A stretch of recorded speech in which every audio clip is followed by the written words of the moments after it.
anggota dewan atau eksekutif itu sedang euforia melakukan joget-joget atau tarian terkait kenaikan tunjangan dan gaji. Nah, apakah mereka juga harus bertanggung jawab dengan kisruhnya? Ya memang yang bertanggung jawab pertama itu bukan polisi sebenarnya. Polisi ini kan cuma diperintah kerja mengamankan demonstrasi karena akibat dari ekses dari DPR ini kemudian yang mengecewakan rakyat sehingga rakyat berdemonstrasi. Nah, kalau rakyat berdemonstrasi kan yang apes polisi, mereka diperintahkan untuk mengawal demonstrasi secara baik. Nah, ini apes saja, polisi nggak punya pilihan. Mereka bekerja berdasarkan perintah negara, nggak ada pilihan kan? Mereka nggak boleh nggak mengamankan, harus mereka mengamankan itu satu. Nah, yang menjadi persoalan utama adalah kelakuan anggota DPR sebenarnya. Mereka inilah kemudian yang men-trigger membuat masyarakat kecewa. Kita sebut saja Saroni, anggota DPR menyebutkan masyarakat tolol sedunia. Kemudian Eko Patrio berbantah-bantah, menari-nari. Buya-buya juga bilang artis kan, kami kan artis kan begitu. Nah, padahal ketika seseorang siapapun juga sudah berprofesi menjadi anggota dewan, dia harus serius membela kepentingan rakyat, bukan dia membawa artisnya. Ini kemudian membuat kecewa masyarakat. Ditambah lagi mereka ketika menaik gaji atau mendapatkan insentif besar, mereka kemudian menari-nari yang kemudian kasat mata dilihat oleh masyarakat. Kenapa masyarakat kecewa? Karena banyak orang nganggur. Banyak masyarakat nganggur, banyak masyarakat nggak punya uang, nyari uang susah. 1 juta, 2 juta sebulan belum tentu dapat, 10.000, 20.000 sehari belum tentu dapat kan. Masyarakat kecewa karena susah makan. Satu hal lagi, kebijakan negara ada 3 yang blunder, yaitu kenakan pajak yang berlebihan, kemudian mau mencita tanah-tanah masyarakat, yang ketiga kemudian memblokir rekening-rekening masyarakat yang aktif. Ini kan kebijakan-kebijakan yang berbahaya, yang kemudian membuat masyarakat kecewa. Jadi triggernya begitu. Satu sisi masyarakat depres, sisi lain ada wakil rakyat yang kemudian berbangga-bangga dengan gajinya. Itulah yang namanya tidak empati terhadap penderitaan rakyat, di mana mereka akhirnya menari-nari di atas penderitaan rakyat. Ini yang kemudian men-trigger terjadinya demonstrasi. Nah, gimana solusinya? Ya mereka-mereka yang membuat men-trigger ini memang harus dimundurkan atau harus mengundurkan diri supaya nanti situasi kondusif kembali. Kalau nggak dimundurkan atau nggak mundurkan diri, ini kita bisa jamin ini akan terus demonstrasi karena kecewa masyarakat sudah besar pada mereka.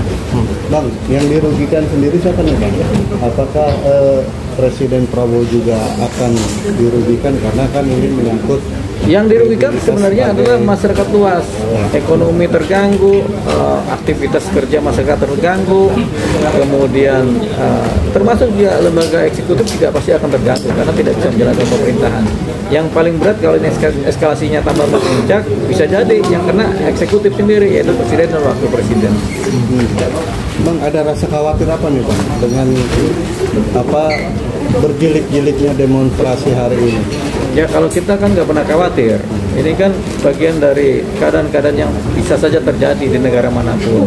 Yang jelas semua kita harus bijak. Nah, bijak ini harus dimulai dari orang-orang yang lebih mengerti, yaitu DPR, pemerintah juga harus mengerti. Rakyat lagi sengsara, jangan kemudian diojok-ojok, jangan dikoyak-koyak. Nanti mereka marah, nanti malah berbalik. Tapi sangat disayangkan kalau Bang dengan aksi yang dilakukan oleh para elit politik ini sendiri. Ya, kita sangat kecewa. Kita nggak menyayangkan tapi sangat kecewa terhadap apa yang dilakukan oleh anggota DPR ya. Kan kita belum melihat fakta di presiden melakukan hal yang sama kan, tapi di DPR mereka kemudian begitu karena mereka tidak empati dengan penderitaan rakyat, akhirnya mereka lah yang kemudian memicu, men-trigger terjadinya demonstrasi. Bang, menyikapi adanya berbagai macam slogan-slogan di media sosial terkait dibubarkannya DPR gimana Bang? Ya, itu kritik murni dari rakyat. Masyarakat ini kan macam-macam. Jadi semua mereka terakumulasi dalam suatu bahasan idiom sederhana, bubarkan DPR. Tapi sebenarnya maksudnya macam-macam. Ya, maksudnya kritik implisit maupun eksplisit, di mana DPR harus berbenah diri, menjadi bijak lagi, jangan kemudian menjadi sombong, congkak, jangan mentang-mentang artis, kemudian di DPR tetap masih merasa jadi artis, padahal mereka punya tanggung jawab yang besar sebagai perwakilan rakyat kan. Itu salah satu kritik dari masyarakat melalui kata bubarkan DPR. Sisi lain kalau mereka nggak bisa berbenah ya mereka harus diganti begitu. Mereka harus kemudian dimundurkan atau di-impeach lah DPR ini kan, supaya kemudian tercipta situasi yang kondusif, timbul kepercayaan rakyat lagi. Kalau mereka tidak diganti atau tidak mundur, ini nama mereka melekat dalam pikiran masyarakat Indonesia, dan sewaktu-waktu ini menjadi trigger yang baru lagi yang mungkin eskalasi demonstrasinya lebih besar dan bisa memicu kerusuhan yang lebih luas. Bang, dengan mereka meminta kenaikan tunjangan, gaji, bahkan beras sampai 12 juta ya. Iya. Nah, itu worth it nggak sih Bang? Apalagi kan kinerja mereka juga belum terlihat ya. Kita cuma ambil satu contoh, beras 12 juta. Satu keluarga isinya berapa orang sih? Paling tinggi kan 10 orang. Apakah satu bulan habis itu satu karung? Jawabannya belum tentu habis. Berapa harga beras satu karung? Cuma 600.000. Ngapain minta 12 juta? Buat siapa aja itu beras? Kan begitu. Gitu. Jadi berlebihan. Jadi nggak worth it. Jadi berlebihan lah itu. Minta tunjangan beras sampai 12 juta berlebihan.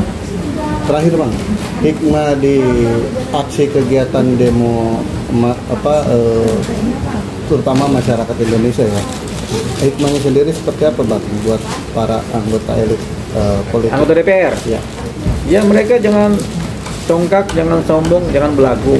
Itu aja. Mereka harus rendah hati, harus bekerja sebagai profesi anggota DPR yang sesungguhnya, yang serius. Jangan mereka kemudian campur aduk antara anggota DPR dan kemudian menjadi artis lah menjadi anggota DPR terus bersenang-senang lah. Artinya kalau mereka masih begitu, mereka belum ngerti fungsi tugas pokok dari anggota DPR.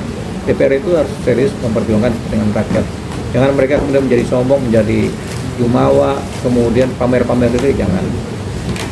Oke, terima kasih. Bang, mungkin terakhir Bang, satu aja terkait kan dengan adanya kejadian ini kan beberapa elemen masyarakat juga merusak fasilitas umum ya, seperti halte busway apa segala macam. Nah, itu merupakan suatu hal yang seharusnya tidak dilakukan atau seperti apa sih Bang? Kalau ini das solennya atau idealnya itu tidak boleh dilakukan. Tapi dari zaman dulu kalau demonstrasi udah mulai rusuh, banyak fasilitas umum yang rusak oleh masyarakat. Karena masyarakatnya kan macam-macam, ada yang baik, ada yang kasar. Jadi itu biasa terjadi dalam suatu demonstrasi yang rusuh begitu. Tapi sebaiknya atau idealnya jangan ada yang merusak.